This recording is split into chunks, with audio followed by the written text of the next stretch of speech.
Bonjour à tous, donc du coup, j'avais dit que j'allais faire un petit corrigé commenté du sujet du Liban que Madame Mauprivé a donné. Donc on va commencer tout de suite. Donc la première question, c'était du coup la 1a, déterminer une expression de la fonction dérivée de f, donc cette fonction-là. Donc on va faire la dérivée. Donc on avait du coup f de x qui est égal à x multiplié par 1 moins ln de x, le tout au carré. Hop. Donc on reconnaît tout simplement un u fois v. Donc on va avoir du coup u est égal à x. Donc si on dérive x, on va avoir 1, donc u' égale 1. Et on va avoir notre v qui est égal à 1 moins ln de x, le tout au carré. Donc du coup, quand on va dériver ça, on remarque que c'est un u puissance n. Donc du coup, la formule de u puissance n, c'est n, donc le 2, u'. Donc là, u' en fait, ça va être moins 1 sur x. Pourquoi moins 1 sur x? Parce que la dérivée de 1, c'est rien. La dérivée de ln de x, c'est 1 sur x, mais comme il y a un moins devant, du coup ça va être moins 1 sur x. Qu'on va revenir multiplier du coup par le u, donc 1 moins ln de x. La puissance s'en va parce que du coup ça ferait 2 moins 1, du coup ça fait 1, mais on n'est pas obligé de le noter. Donc maintenant qu'on a déterminé en fin de compte tout ce qu'on avait à déterminer, on va pouvoir faire tout simplement la dérivée.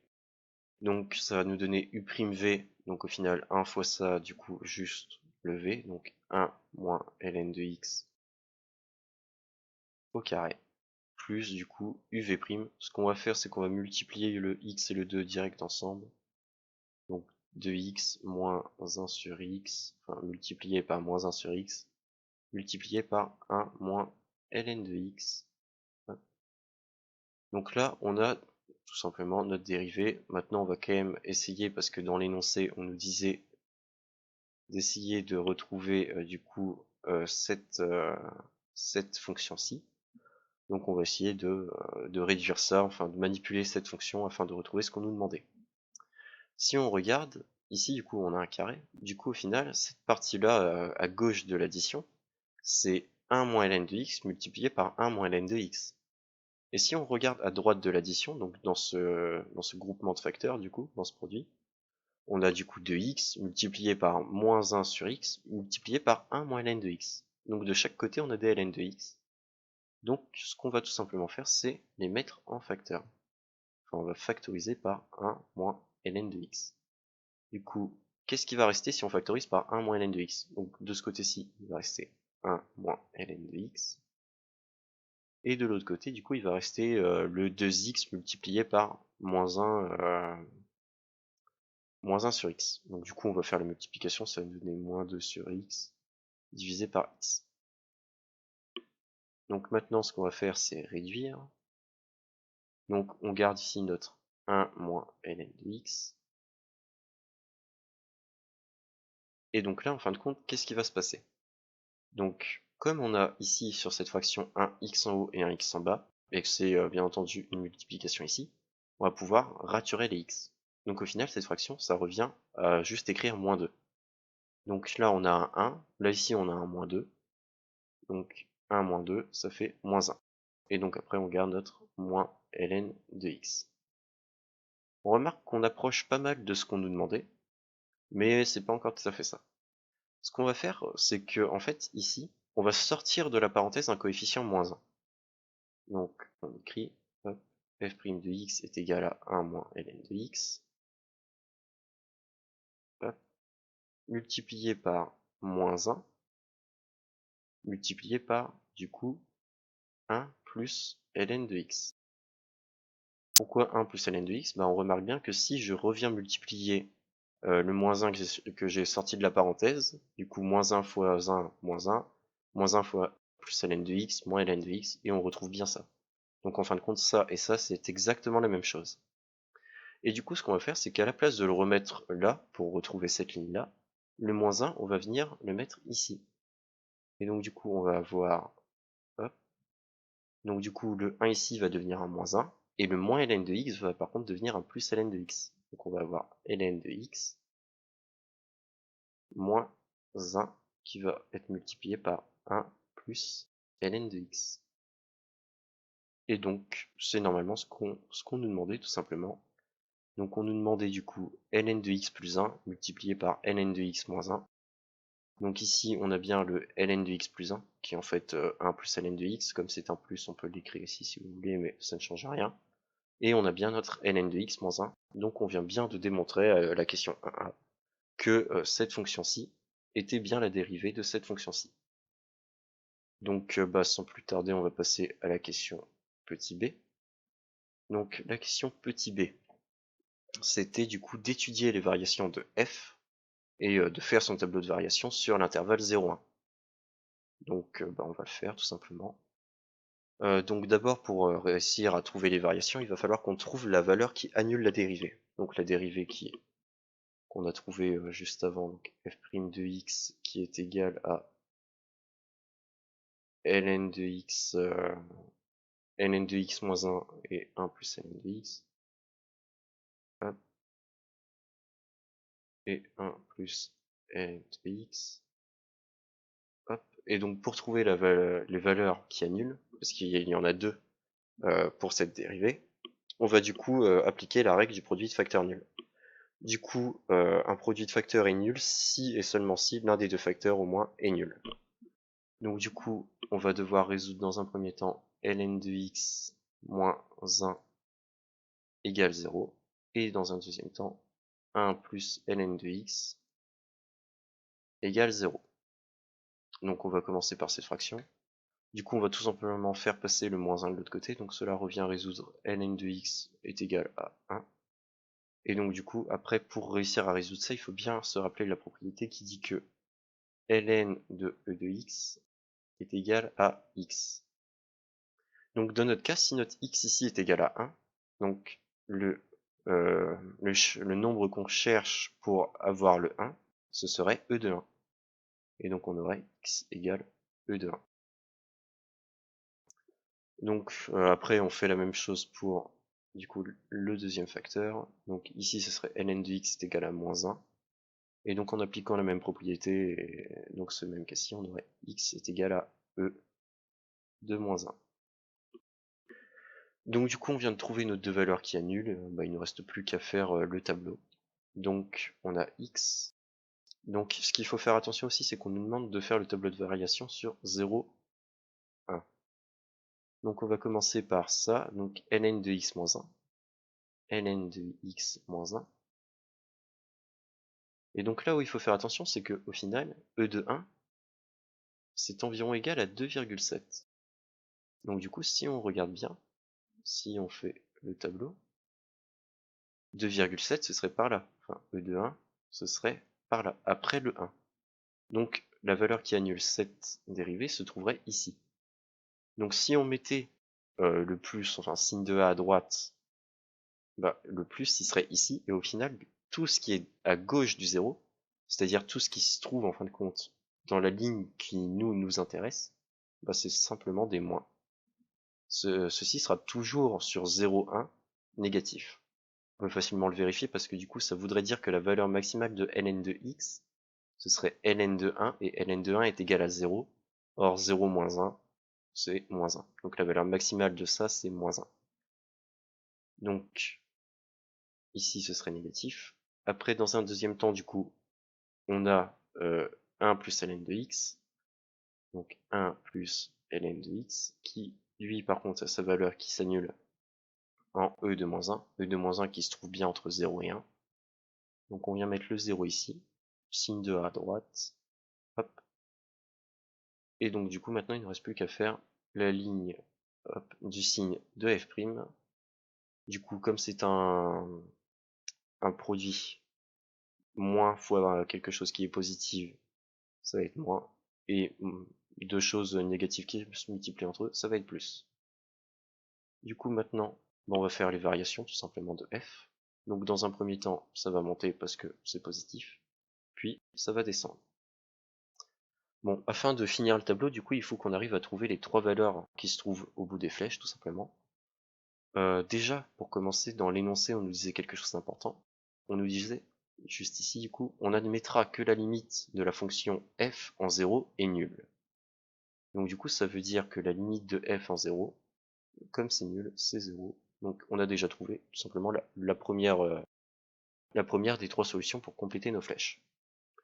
On va poursuivre par celle-ci. Donc du coup, pour trouver cette solution, c'était pas très compliqué, il suffisait juste de faire f de e de moins 1. Donc c'est ce qu'on va faire ensemble. F de e de moins 1. Donc on rappelle que f de x, du coup c'est x, donc là mon x c'est e de moins 1, qui vient multiplier 1 moins ln de x, donc là encore une fois c'est e de moins 1, le tout au carré.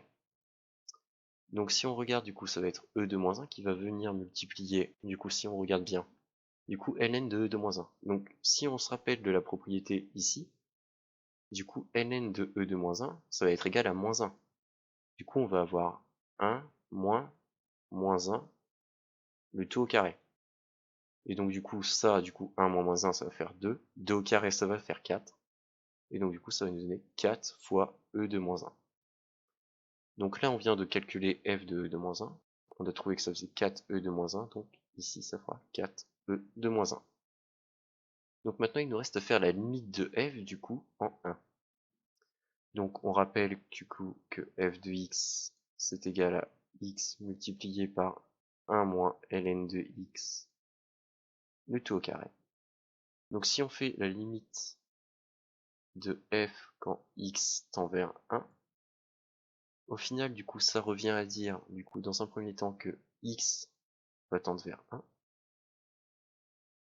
Ensuite on va devoir se poser une question assez primordiale, vers quoi va tendre ln de x.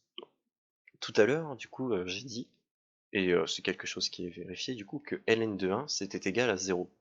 Donc du coup si x tend vers 1, ça va tendre vers ln de 1, du coup ça va tendre vers 0. Donc au final ça va tendre vers 0. Le 1 moins ne change pas du coup, et on a tout ça au carré. Sauf que du coup, qu'est-ce qui va se passer? C'est que tout ça, 1 moins 0, ça va faire 1, et 1 au carré, ça va tout simplement tendre vers 1. Et donc du coup, si on continue en faisant 1 fois 1, ça va faire 1. Et donc au final, la limite de f quand x tend vers 1, c'est égal à 1. Donc pour terminer de compléter le tableau, ici on met un 1, et donc là on a bien trouvé notre tableau de variation. Donc on vient de finir ensemble du coup la question 1, qui était d'étudier les variations de f. Donc on va passer à la question 2. Donc la question 2, il y avait, on nous disait, en résumé du coup, on nous disait qu'on va étudier sur l'intervalle 0,1. Du coup ici on nous représente une unité. La fonction logarithme népérien, donc représentée par la courbe en bleu. Et on nous disait aussi qu'il y avait du coup la tangente de cette fonction pour passant par le point d'abscisse a égale 0,2. Au final, on nous dit que toute cette question 2 va surtout servir à s'intéresser à l'aire du triangle qui est ici. Le triangle OP de 0,2 et N de 0,2. La première question, c'était de déterminer graphiquement, enfin de faire une estimation en gros de l'aire justement de ce triangle auquel on s'intéresse en unité d'aire. Donc pour ça, on va déjà essayer de définir combien fait un carreau. Donc on remarque du coup ici que une unité d'aire, c'est ça. Ça fait une unité d'aire. Donc ici on a une UA. Donc maintenant on va essayer de comprendre combien un carreau fait d'UA. Donc on remarque si on compte les carreaux, que vous devez pas très bien voir, mais sur votre feuille vous devez un peu mieux les voir. Donc en fait il y a 10 carreaux. Donc si une UA est composée de 10 carreaux, alors un carreau est égal à 1 sur 10, donc 0,1 UA. Donc on sait que un carreau fait 0,1 UA. Donc maintenant en fait ce qui va nous intéresser c'est de tout simplement trouver la longueur de 0 à n de 0,2. Donc si on compte, on a 1, 2, 3, 4, 5. Donc là ici on est à 0,5. Et on dépasse un peu, donc ici on va considérer que cette distance fait 0,52 UA. Sur le même principe, on va essayer ici, du coup, de trouver combien ça fait d'UA. Donc ici, du coup, 1 UA, c'est égal à 2 carreaux. Donc 1 carreau, ça fait 0,5 UA. Parce que 1 divisé par 2 égale 0,5. Donc du coup, on va tout simplement calculer la distance qu'il y a ici. Donc ici, 0,5, 1, 1,5, 2, 2,5. On est un peu après 2,5. On va considérer qu'on est à 2,6 UA. Donc cette distance-ci fait 2,6 UA. Donc après, afin de calculer l'aire, donc on remarque bien que c'est un triangle rectangle, hein, parce que c'est un repère orthonormé. Donc c'est comme si qu'en fin de compte, ici, on pouvait dessiner un rectangle. Donc pour calculer l'aire d'un rectangle, on va faire 0,52 fois 2,6. Et pour n'avoir l'aire que du triangle, on aura juste à diviser par 2. Donc on va faire ça ensemble tout de suite. Donc l'aire, du coup, on a dit que ça allait être égal à 0,52 fois 2,6. Le tout divisé par 2. Du coup, ça on fait à la calculatrice tout bêtement. L'aire va être environ égal à 0,776 unités d'air. Donc là, on vient ensemble de faire du coup la question 2A, qui était déterminée graphiquement, enfin faire une estimation de l'aire de ce triangle pour ensuite comparer avec la valeur exacte qu'on trouvera. Donc on va passer à la question 2B, où en fin de compte on devait déterminer du coup l'équation de cette tangente qu'on voit ici. Donc on va commencer par rappeler, on va dire, l'équation d'une tangente. Donc pour une fonction f de x, sa tangente passant en A, ça va être du coup y égale à f' de A multiplié par x moins A plus f de A. Donc on nous avait dit nous que en fait ici on nous avait dit que nous c'était la fonction g de x égale ln de x. Donc nous on va faire avec g de x égale ln de x et A égale 0,2. Donc ce qu'on va faire tout simplement, c'est y égale g' de x. Donc g' de x, c'est égal à quoi? On a dit tout à l'heure que la dérivée de ln de x était 1 sur x, donc pas de souci, c'est quelque chose qui est admis dans le cours. Donc du coup, on va avoir g' de a, donc on va avoir 1 sur 0,2, qui va venir multiplier tout simplement du coup x moins 0,2 plus g de 0,2. Donc là, on va avoir du coup y qui est égal à 1 sur 0,2, ça fait 5. Donc on va dire que ça égale 5. Du coup, on va avoir 5 fois x, 5x. Du coup, on va avoir aussi plus 5 fois moins 0,2, du coup, ça va nous donner moins 1. Plus, du coup, g de 0,2, ça va nous donner ln de 0,2. On pourrait simplifier parce que ln de 0,2 a une valeur précise, c'est environ moins 1,6, mais on va rester en valeur exacte. C'est tout simplement mieux. Donc là, on vient tout simplement de répondre à la question 2B, on vient de déterminer du coup l'équation de la tangente. Donc on va passer à la question 2C. Donc la question 2C, c'était au final, du coup il fallait qu'on détermine la valeur exacte de l'aire à l'aide de ce qu'on venait de trouver. Donc pour répondre à ça, il faut trouver la distance exacte tout simplement qu'il y a ici, entre le point 0 et le point n de 0,2. Parce que nous on avait trouvé du coup une valeur approximative qui était à peu près du coup 0,52, mais ce n'est pas précis. Du coup on remarque tout simplement que ici on a la droite d'équation y égale 0, et ici on a la droite d'équation, enfin on a la tangente quoi. Donc la tangente qui avait pour équation y égale 5x moins 1 plus ln de 0,2. Donc du coup, au final, qu'est-ce qu'on va devoir faire? On va devoir calculer le point d'intersection entre cette droite et cette droite. Ça revient à dire du coup que 5x moins 1 plus ln de 0,2 est égal à 0. Donc on va tout simplement essayer de résoudre cette équation. Donc on a dit 5x moins 1 plus ln de 0,2 égale 0. Donc ce qu'on va faire tout simplement, c'est qu'on va faire passer le moins 1 et le ln de 0,2 de l'autre côté. Donc on va avoir 5x qui est égal à 1 moins ln de 0,2. Du coup on va avoir x qui est égal à 1 moins ln de 0,2 divisé par 5. Donc là au final, qu'est-ce qu'on vient de faire? On vient de calculer la longueur précise qui est entre 0 et n de 0,2. Donc pour poursuivre et pour calculer l'aire de manière précise, maintenant il faut qu'on calcule précisément cette distance-ci. Cette distance-ci, qu'est-ce que c'est? C'est tout simplement l'équation de la tangente pour x égale 0. Donc on va faire cette équation. Ça revient à dire y de 0. Donc y de 0 c'est égal à 5 fois 0 moins 1 plus ln de 0,2. Donc au final cette équation, 5 fois 0, 0, moins 1 plus ln de 0,2.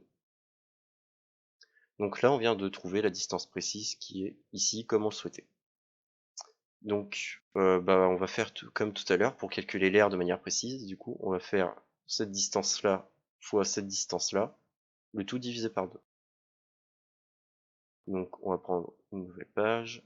Du coup pour avoir l'aire de manière précise, on va faire du coup 1 moins ln de 0,2 divisé par 5. Donc 1 moins ln de 0,2 divisé par 5, multiplié du coup par moins 1 plus ln de 0,2,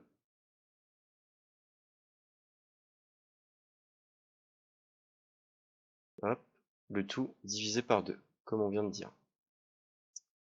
Donc ce qu'on va faire, c'est qu'on va utiliser la même méthode qu'on a fait tout à l'heure.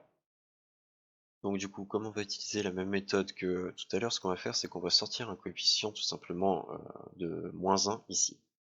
Donc du coup, si on sort un coefficient de moins 1, qu'est-ce qui va se passer? On va avoir moins 1 multiplié par 1 moins ln de 0,2. Hop. Et donc du coup, si on remultiplie par moins 1, enfin si on développe, on va bien retrouver ça. Donc il n'y a pas de souci.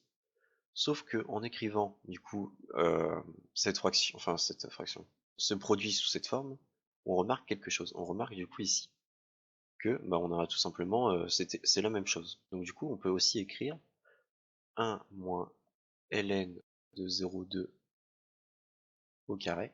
Enfin, toute la parenthèse est au carré. C'est multiplié par moins 1, mais vous allez voir après.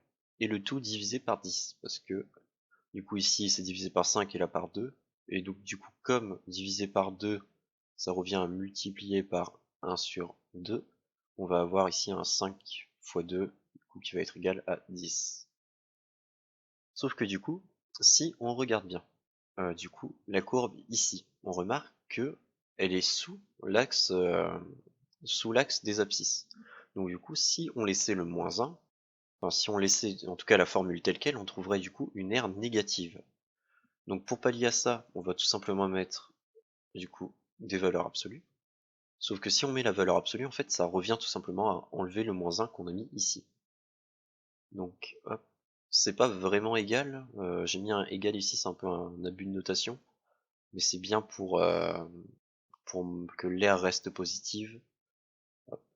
Donc au final, la valeur exacte de notre aire, c'est cette fraction-là. Donc c'est 1 moins ln de 0,2, le tout au carré, sur 10. On peut calculer une valeur approximative, mais on s'en servira en aucune manière. Donc ça fait sinon un approximatif, ça fait environ 0,680. Donc on remarque que comparé au résultat du coup qu'on avait trouvé avant, qui était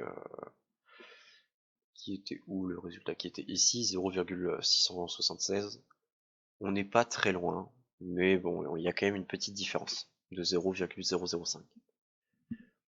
Donc du coup, si on reprend le sujet, on vient de finir du coup la question 2C, on a déterminé précisément